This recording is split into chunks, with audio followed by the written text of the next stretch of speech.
जय श्रीराम.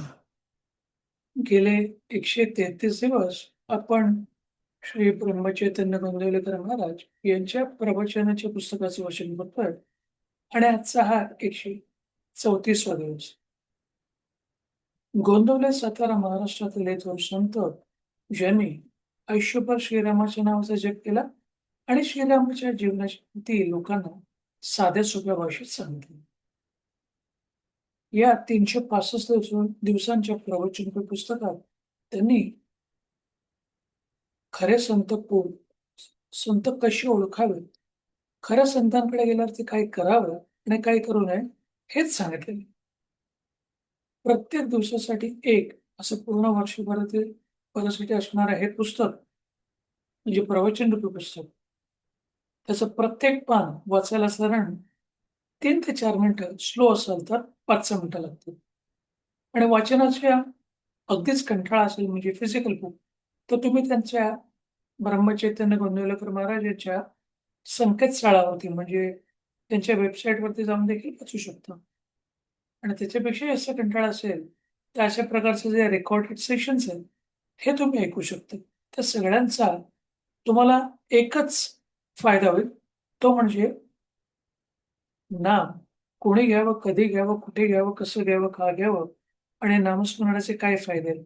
आता आपण 134व्या दिवसाचं जे प्रवचन आहे, त्याचं आपण वाचन करतोय आणि त्याचं शीर्षक आहे, स्वतःला सुधारण्याचा प्रयत्न करावा. वास्तविक काही न करणे आपण काही करतो आहोत, म्हणजे काही करतो किंवा आपल्याला काही करायचं आहे, असं न वाटणे हाच परमार्थ आहे. आपण बऱ्याच वेळेला मी हे केलं, मी ते केलं, म्हणजे आपण स्वतःचंच गुणगान करत असतो किंवा आपल्या आजूबाजूचे जे लोक असतात, ते फक्त आपलीच स्तुती करत असतात.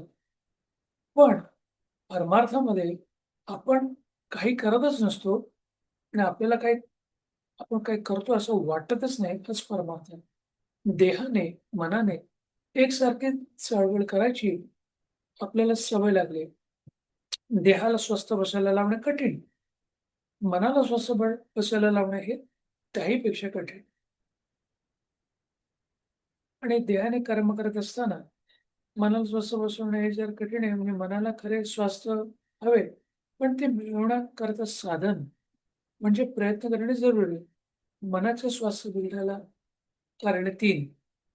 जे आपलं मानसिक जी स्थिती आहे, आपल्याला जसं जे शरीराला एक रोग होतो किंवा शरीर आपलं कमजोर होतं, तसं मनाला रोग लागतो किंवा मन कमजोर होतं. म्हणजे काय? त्याच्याकडे 3 गोष्टी असतात. उद्याची एक आपल्या इच्छेविरुद्ध गोष्ट होणे. 2 मागच्या आपल्या बरं-वाईट कर्मांची आठवण होणे आणि 3 उद्याची उद्याची काळजी लागणे. म्हणजे आपल्याला बऱ्याच वेळेला आपल्या मनाविरुद्ध गोष्ट झाली, की आपल्याला राग येतो, चीड येते किंवा दुःख होतं.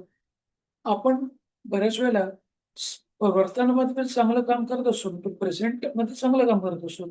पण पूर्वी बऱ्याच वेळेला केलेल्या वाईट कर्मांची आपल्याला सतत जाणीव होती की आठवण होती आणि ती आपलं उद्या काय होणार, कसं होणार याच्याबद्दलची लागणारी चिंता. आता जे तो आपल्या इच्छेप्रमाणे व्हावे असं म्हणणार, पण तुमच्या इच्छेप्रमाणे सगळ्या गोष्टी कशा चालतील? तुमच्या इच्छेविरुद्ध काही गोष्टी होणारच. तेव्हा स्वास्थ्य बिघडून न जाण्यासाठी आपली इच्छाच नाहीशी करावी. अमुक गोष्ट मिळावी बुद्धीच नाही ठेवू. हाव सोडावी, लोकांची आस सोडावी. जे काय होते ते रामाच्या इच्छेने झाले असे म्हणावे.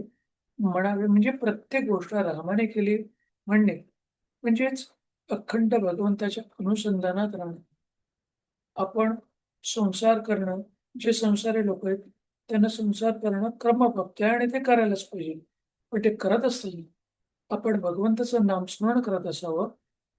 आपल्या कर्माशी आपण नेहमी एकरूप व्हावं आणि आपल्या कर्माच्या फळाच्या मागे लागू नये. नामस्मरण करत असताना तो आपल्याकडून करवून घेत आहे, ही बुद्धी आपल्याकडे ठेवावी. हे विचार आपल्याकडे असावेत, जेणेकरून आपल्याला जे काही कर्माचं फळ मिळणार असेल, त्या कर्माच्या फळाने दुःख होणार नाही. म्हणजे अहंकार येणार नाही. कारण अहंकारच सगळ्यात मोठी गोष्ट असते. आपला अहंकार किंवा अहमपणा खरोखर किती खोल गेला आहे ते पहा. समोर दिसत असलेल्या गोष्टीकडे बेमालूम डोळेझाप करून आपण आपल्या दोषांचं खापर बिनदिक्कत दुसऱ्यावर फोडायला तयार होतो. अमक्या-तमक्याच्या नादाने आपला मुलगा बिघडला असं म्हणतो. कारण आपलाच मुलगा खराब हे म्हणत नाही. म्हणजे बऱ्याच वेळेला आपण जेव्हा अशा प्रकारचा बोट जेव्हा करतो, तेव्हा एक बोट दुसरीकडे असतं, पण 3 बोटंही आपल्याकडे असतात, हे आपण विसरत असतो. हे म्हणण्याची लाज वाटते म्हणून दुसऱ्याच्या मुलाला आपण वाईट म्हणतो. आपला मुलगा आपल्या डोळ्यादेखत संगतीच्या योगाने एवढा बिघडतो, तर मग संगतीचा परिणाम केवढा असला पाहिजे? म्हणजे आपण कोणत्या लोकांबरोबर राहतो, कोणत्या विचारांच्या लोकांबरोबर राहतो, दिवस-रात्र म्हणजे त्यासाठी फिजिकलीच नाही इव्हन ऑनलाईन आपण आजकाल मोबाईल वापरतो. तर आपण कोणते प्रोग्राम बघतो, कोणत्या गोष्टी वाचतो, कोणत्या गोष्टी ऐकतो, हे सगळ्यांचा आपल्यावरती परिणाम होतो. संगतीचा परिणाम जर एवढा मोठा आहे, तर संत संगती असताना आपल्याला सुधारणा का दिसू नये? आता आपण चांगल्या लोकांच्या संगतीत गेलो किंवा संतांच्या संगतीत गेलो. संत संगतीत मग आपण निश्चित सुधारायला पाहिजे. पण तसं दिसत नाही. मग नडते कुठे? याचं मुख्य कारण म्हणजे आपण स्वतःला सुधारण्याचा प्रयत्नच करत नाही. आपल्याला सर्व समजतंय, परंतु आपल्याला प्रयत्न करायला नको. म्हणजे आपण फक्त बरोबर आहोत. दुसरे चुकीचे आहेत. आपण याच्यावरतीच विचार करतो. आपल्याला सर्व समजते, पण प्रयत्न करायला नको. वासनेच्या जाळ्यातून बाहेर पडण्याचा आपण प्रयत्न करत नाही. त्यामुळे वासनेतच आपण जन्माला येतो आणि वासनेतच आपला अंत होतो. म्हणजे ज्या इच्छा असतात ना, त्या इच्छांमध्येच आपला जन्म होतो आणि त्या इच्छांमध्येच आपलं अंत देखील होतो, म्हणजे मरण देखील येतं. याचकरता एकच खात्रीचा उपाय आहे आणि तो म्हणजे भगवंताला अनन्य भावाने शरण जाणे. म्हणजे त्याचं नामस्मरण करणे. सिंपल भाषेत सतत त्याचे नामस्मरण करणे आणि त्यालाच सांगणे, की "तू हे माझ्याकडून नामस्मरण करू नको." त्यालाच सांगावं, की "माझा अहंकार दूर कर." त्यालाच सांगावं, की "मला सत्संगती दे." आणि त्यालाच सांगावं, "हे जे काही मी कर्म केले, हे तुझ्या इच्छेने होत आहे. त्याच्यामुळे तुला जे काही फळ द्यायचं असेल ते दे. ते मी आनंदाने स्वीकार करेल." हे देखील त्यालाच सांगा. याच करता खात्रीचा उपाय आहे आणि तो म्हणजे भगवंताला अनन्यभावे शरण जाणे. रामा, तुझ्या वाचून माझी यातून सुटका म्हणजे सुटका नाही. तू ठेवशील, त्यात मी आनंदी त्यात मी आनंद मानेन. तुझं प्रेम मला लागून दे. असं कळकळीने रामावर सांगितले. रामाला म्हणजे तुमची इष्टदेवता, कुलदेवता, ग्रामदेवता कोणी असेल, त्या देवताला तुम्ही सांगा. तुम्ही एखाद्या संतांना मानत असाल, तर संतांना सांगा आणि सदैव त्याचे नाव हृदयात ठेवावे. तो उदार परमात्मा तुमच्यावर कृपा केल्याशिवाय राहणार नाही, याची खात्री बाळगा. म्हणजे फक्त बोलल्याने का होत नाही, त्याच्यावरती तेवढी निष्ठा देखील असावी. त्याच्यावरती तेवढा विश्वास देखील असावा. शेवटचं वाक्य, वासना मारायला भगवंताचे अधिष्ठान हा एकच उपाय आहे. म्हणजे आपण वासनाधीन झालेलो असतो.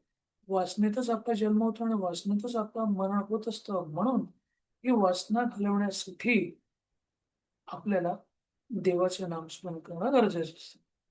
आता आपण 11 वेळेला श्रीरामाच्या नावाचा जप करूया. श्रीराम, श्रीराम, श्रीराम, श्रीराम, श्रीराम, श्रीराम. श्रीराम, श्रीराम, श्रीराम, श्रीराम, श्रीराम, श्रीराम, श्रीराम, श्रीराम. धन्यवाद. हे 134व्या दिवसाचं जे प्रवचनाचं वाचन झालं, त्याचं तुम्ही श्रवण केल्याबद्दल तुमचे धन्यवाद. तुमचा उर्वरित दिवस असाच आनंदाचा, सुखाचा आणि आरोग्यपूर्ण जावो, हीच त्या श्रीरामचरणी इच्छा व्यक्त करतो आणि थांबवतो. जय श्रीराम, जय श्रीराम, जय श्रीराम. जय श्रीराम, जय श्रीराम.